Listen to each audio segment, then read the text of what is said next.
Hey YouTube, Wagwan, welcome back to the channel. So today we're gonna go ahead and replace our fuse box, and the reason for me replacing the fuse box is because of the auxiliary water pump in the back.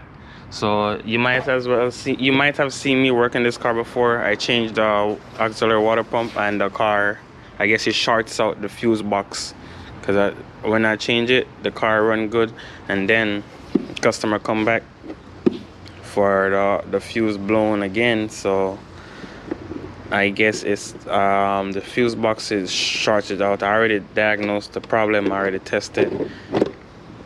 It's this fuse right here. It's always pop. Let me get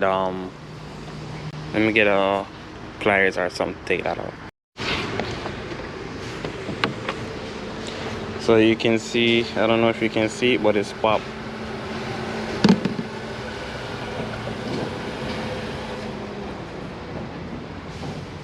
So the fuse is broken, and I don't know why the fuse box shorts out. So if fuse box keep on sending grounds and positive to this fuse, even when I disconnect the plug from the pump to make sure it's not the pump that shorts out, it's keep on sending grounds and positive to this fuse. So you keep on breaking the fuse. So let's get started in the video. We're going to change this complete fuse box, and this is how you do it. Also, this will work on a Chevy Malibu with the 2.5, not the new Chevy Malibu. This is an Impala though, but the other one, I'm going to show you what Chevy Malibu I'm talking about. So guys, if your Chevy Malibu look like this, it's going to be the same procedure to change the fuse box. You can see the engine set up the same as the other one. Fuse box over here, the auxiliary water pump behind there. So now we're back to the car I'm working on. What we need to do is take off the battery. So we gotta squeeze this right here to unhook from there. We gotta do the same thing on this side. We gotta unhook it from there. All we need to do now is to remove our negative cable, which is gonna be 10 millimeter right here. All right guys, so this is I'm gonna try to get the code and turn on the ignition. Just hold it down for 6 seconds and the ignition should turn on.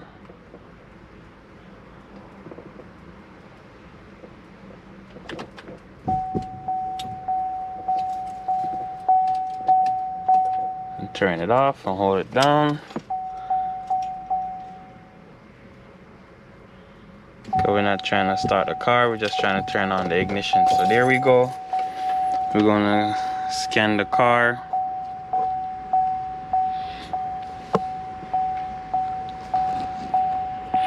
So this computer kind of slow guys, so what I'm gonna do is make the car go through first. And all right, since we're here, let's see.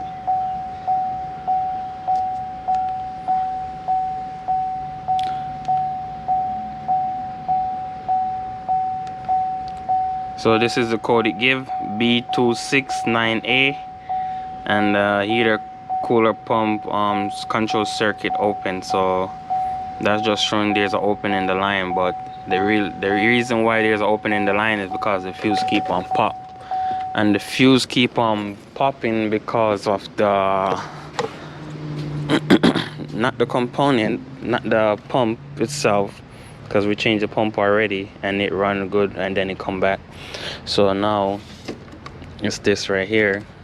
I diagnose it and the problem lead right to here, because even when I take off the pump, take off the negative, even when I disconnect the pump, I still have in negative and positive right here, which shouldn't be. So let's go ahead and change that guys. The reason why I show you that, because I know once I unplug the battery, the code probably clear itself. So that's why I show you, so you can know what I'm working with. So guys, our first step is to remove this right here. It's gonna be 10 millimeter, just to get the current from the system. So we're just gonna put it down to the side where I know it's not gonna get back in contact with this right here. And then the next step over here, we gotta remove our 13mm at the top up here. So let's find the 13.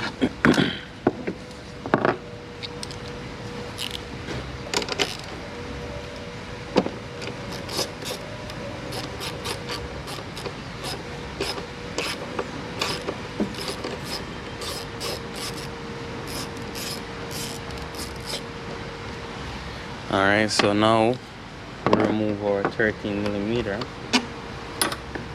And the fuse box is gonna have some clips. They're gonna have 3 on this side and 3 on the other side. This is the clip right here.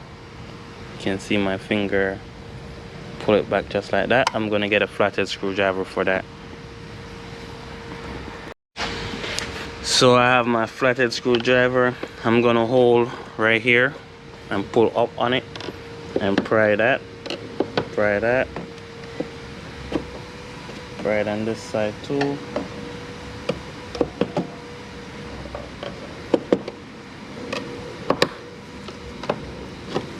And that's gonna allow it to lift the fuse box up a little bit.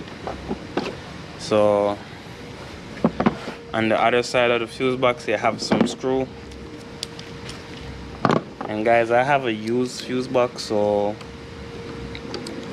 I will be showing you in depth what really taking place, because I had purchased a used fuse box for this. So we want to unscrew this, and what this doing is pushing down the clip. So once you screw it up, you push down on it, not that much, where it locked back into place. Screw up some more, push down on it, screw up some more, push down on it till you can't push down on it no more. Move on to the next.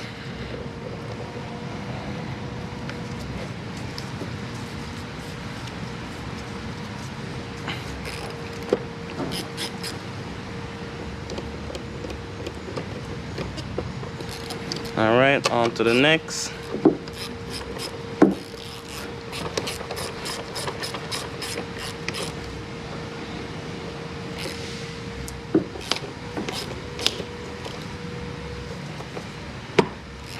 Push down on it.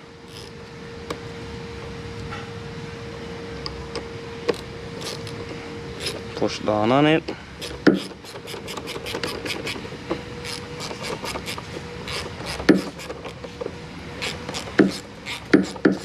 So you just want to keep on pushing down on it. Then we're going to release the screw. Do this one more time.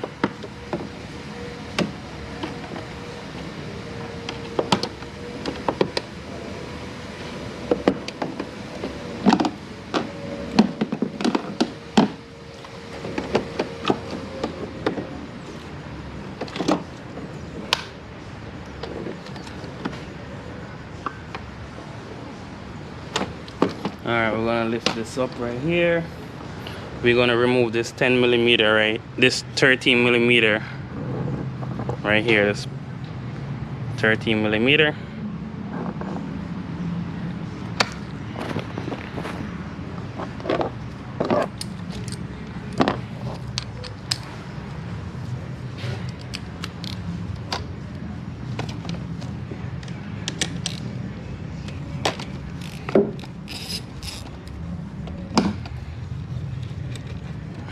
Alright, so we take off our 13mm.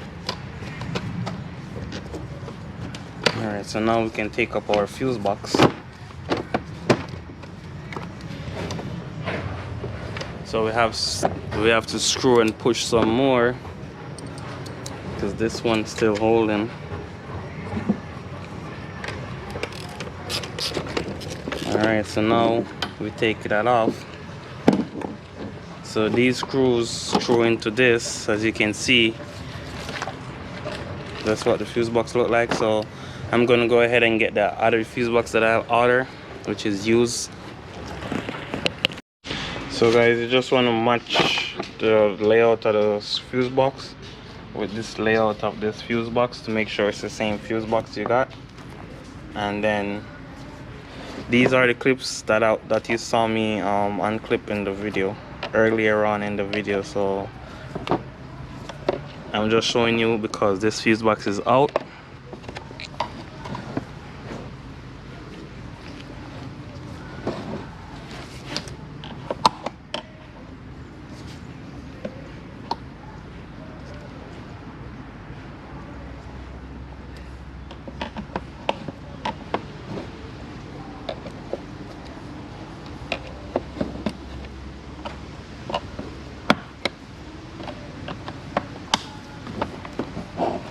So I'm just showing you this, guys, because this video this fuse box is out, so you get a clear understanding of what I was doing.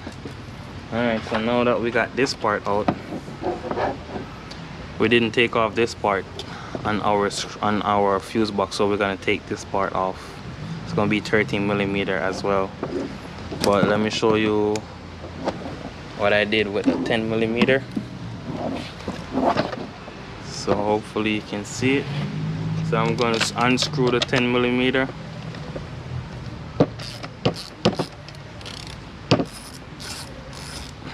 While I unscrew it, then I push on it. Let's see. So each time you push on it, you're gonna see it come down some.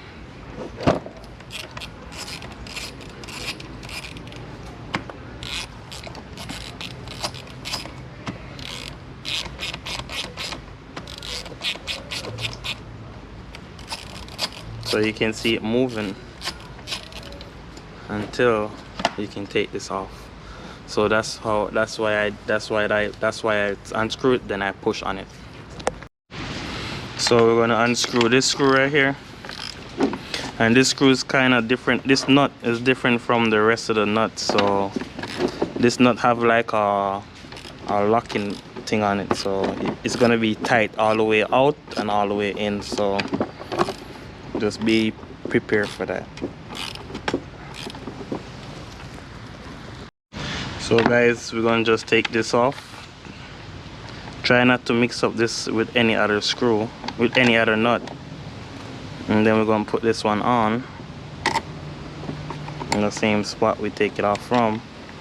I'm gonna put it back just like that, and we're gonna tighten it up. You don't have to over tighten it, just snug it up where the wire don't move. So tighten it good, but not over tighten it. All right, so once that's done, guys, next thing we're gonna do is line this up just like that. You want to make sure this sit properly, so try to have them sit down flush where they're supposed to go. Once you push them down, they're gonna lock in place. Then you're gonna have this over. You can push that down, lock that in place. Then we want to get our 10mm and start to screw.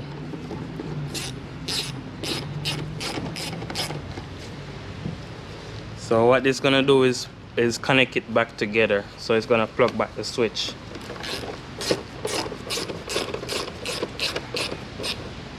Alright, so you just snug it up, guys. You don't have to over tighten it. Just do the same thing for the rest of them. Push down on it a little bit, make sure it catch. Alright, feel like it catch now. I'm just gonna snug it up. Alright, this one, push down a little bit, make sure it catch.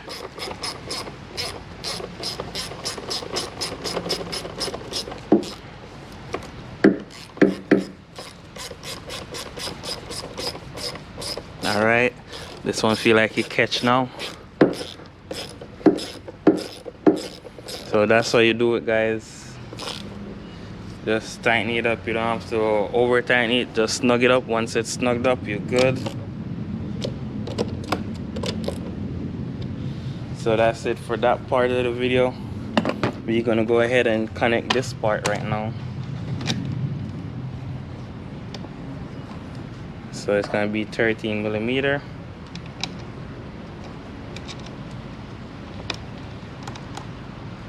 As well as we're gonna go ahead and connect this part as well. Even though that go right there, you can just always put it back later.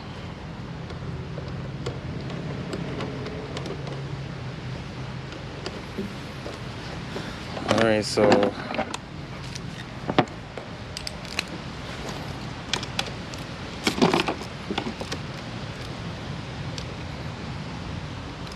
you want to snug this real tight, but not too tight so you don't break anything. Lock that down, put this over in here, tighten this up.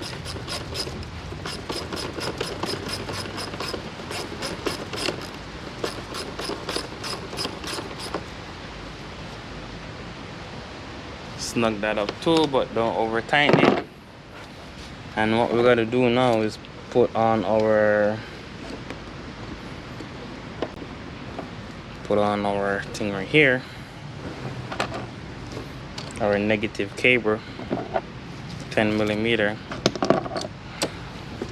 The battery, you gotta just snug it up.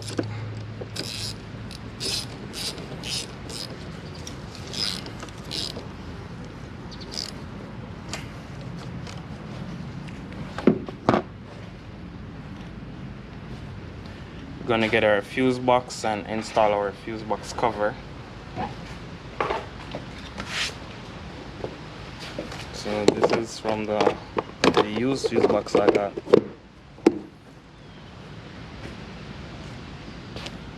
And now we can put on our battery cover.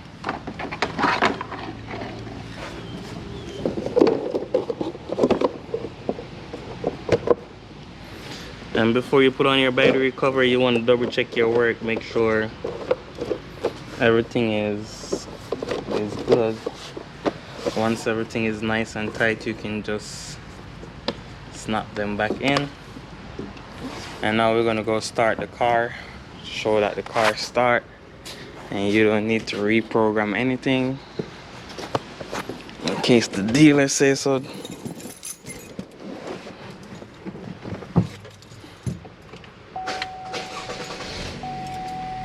So there you go, guys, the car is on, and there is no engine light on the car.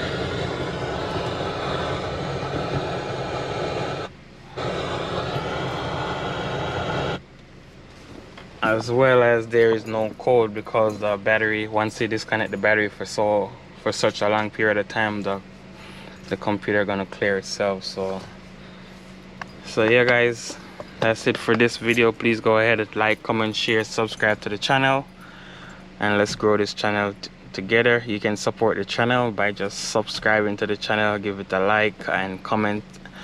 If I help you, help me.